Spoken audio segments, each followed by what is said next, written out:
मोदी सरकार ने एक बहुत ही बड़ा डिसीजन लेते हुए अग्निपथ योजना को शुरू किया है।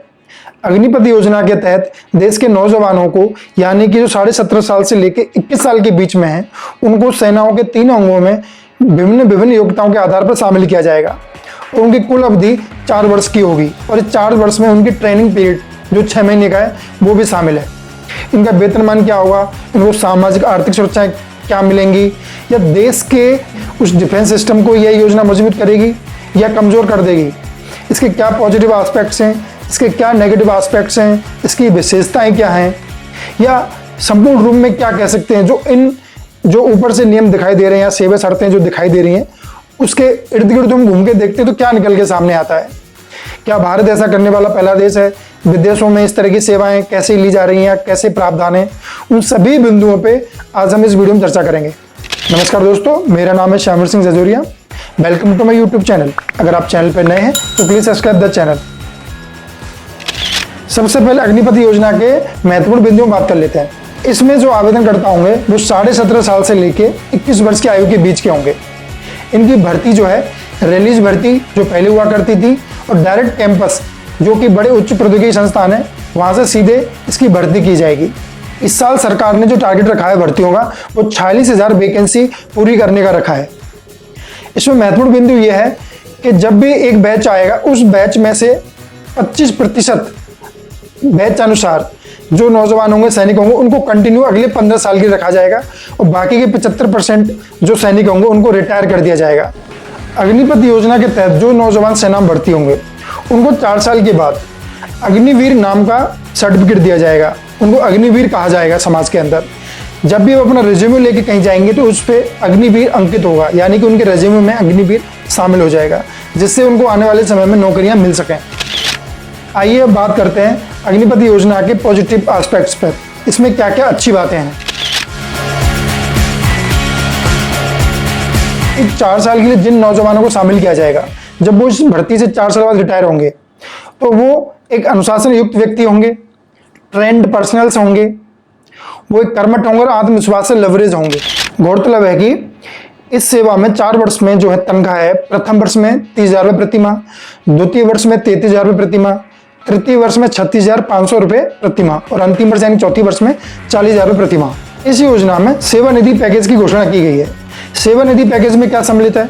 सेवा निधि पैकेज में जो है सैनिक की जो तनख्वाह होगी, प्रति माह जो वेतन होगा उसमें से 30%, यानी कि मान लीजिए प्रथम वर्ष में आपको 30,000 रुपये मिल रहे हैं तो उसमें 9,000 रुपये आपके कटेंगे और उतना ही आवंटन जो है सरकार अपनी तरफ से करेगी, यानी कि 18,000 रुपये प्रथम वर्ष में प्रति माह आपके सेवा निधि पैकेज में शामिल होते जाएंगे। तो हर वर्ष उसी प्रकार सैलरी में से 30% सेवा निधि पैकेज में आपकी तरफ से और उतना ही प्रतिशत जो है सरकारी तरफ से सेवा निधि पैकेज में शामिल होता जाएगा, जो अंतिम वर्ष में कुल जो होगा लगभग 11.7 लाख रुपीस जो आपको टैक्स फ्री होगा, उस पर कोई टैक्स नहीं होगा, जो आपको एक साथ मिलेगा। वेतन और सेवा निधि पैकेज के अतिरिक्त इसमें जो शामिल है वो लाइफ कवर इंश्योरेंस है। इसके तहत 48 लाख रुपीस जो है लाइफ कवर का इंश्योरेंस है। दूसरा, यदि किसी सैनिक की जो है सेवा काल में मृत्यु हो जाती है, वो शहीद हो जाता है, तो उसको 44 लाख का अनुग्रह राशि भी प्रदान किया जाएगा। अनुग्रह राशि के साथ साथ 4 वर्षों तक उसको जो वेतन मिलता आ रहा था वो भी ज्यों की त्यों मिलता रहेगा। इन 4 वर्षों में सेवा के दौरान यदि कोई सैनिक किसी हमले में, किसी युद्ध में विकलांग हो जाता है तो उसको उसकी विकलांगता दर के आधार पर, यानी कि 3 विकलांगता इसमें जो है श्रेणी निर्धारित की गई है, 100%, 75% और 50%। इसमें क्रमशः जो राशि होगी उनको मिलने वाली अनुग्रह राशि होगी 44 लाख, 25 लाख और 15 लाख।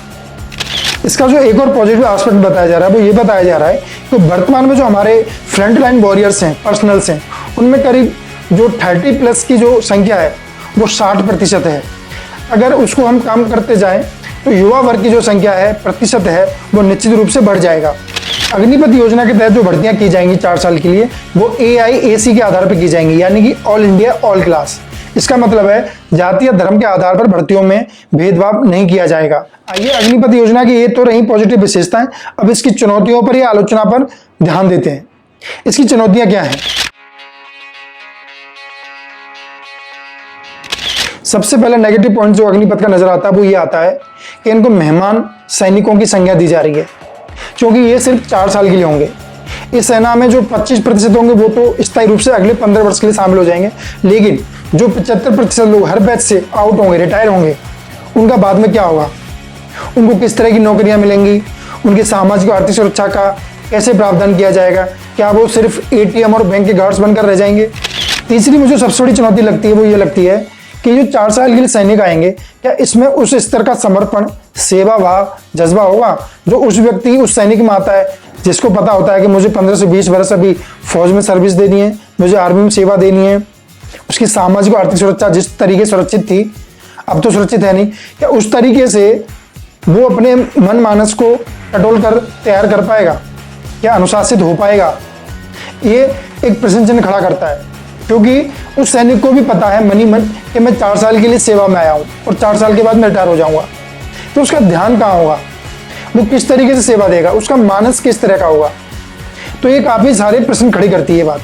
अब बात कर लेते हैं अग्निपथ योजना के समालोचना पक्ष पर, यानी कि नेगेटिव और पॉजिटिव पॉइंट्स के अलावा इसके क्या बिंदु हो सकते हैं। देखिए, भारत ऐसा करने वाला पहला देश नहीं है। इजराइल में पुरुषों और महिलाओं के लिए क्रम से 30 से 22 महीने की जो है सैनिक सेवा का प्रबंध है। फ्रांस में भी 1 वर्ष से लेकर 10 वर्ष तक के जो युवक युवतियां होती हैं उनको सैनिक सेवा देने का प्रबंध है। तो भारत ऐसा करने वाला पहला देश नहीं है। तमाम देशों में जो है सैनिक सुधार के लिए तरह तरह के प्रयास किए जा रहे हैं। भारत ने भी अपना प्रयास किया है, सराहनीय, करनी भी चाहिए, समय के अनुसार हमें बदलना चाहिए। लेकिन महज 4 साल के लिए सेवा प्रबंध जो है प्रश्न चिन्ह खड़े करता है। जिस प्रकार उनकी जो है सेवानिधि योजना को टैक्स फ्री किया गया है, क्या यह संभव है कि उनकी संपूर्ण सैलरी को ही टैक्स फ्री रख दिया जाए?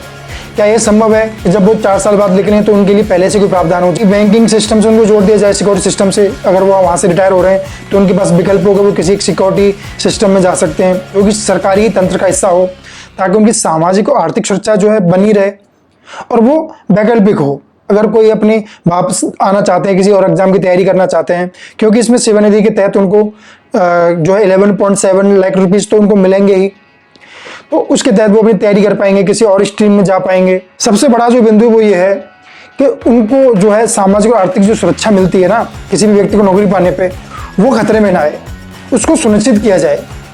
अगर सरकार जो है अपना वेलफेयर स्टेट होने का दर्जा समाप्त करने लगेगी, हर चीज़ को कॉन्ट्रैक्ट बेस करने लगेगी, निजीकरण की ओर धकेलने लगेगी, तो ये देश के हित में नहीं होगा। देश के हित में कभी भी स्वास्थ्य हो गया, शिक्षा हो गई, सैनिक सेवा हो गई, डिफेंस सिस्टम हो गया, सामरिक चीज़ें हो गई, इनसे कभी कॉम्प्रोमाइज़ नहीं करना चाहिए। तो मेरा अंततः यही सुझाव होगा कि सरकार को कुछ ऐसा नियम शामिल करना चाहिए जिससे जो है सैनिकों की रिटायरमेंट के बाद जो आर्थिक और सामाजिक पक्ष है, जो सुरक्षा है, वो संतुलित हो सके, इसमें स्थायित्व आ सके। ऐसे कुछ प्रयास करने होंगे। तो ये थी अग्निपथ योजना को लेकर जानकारी, विमर्श। उम्मीद आपको पसंद आया होगा। बहुत बहुत धन्यवाद।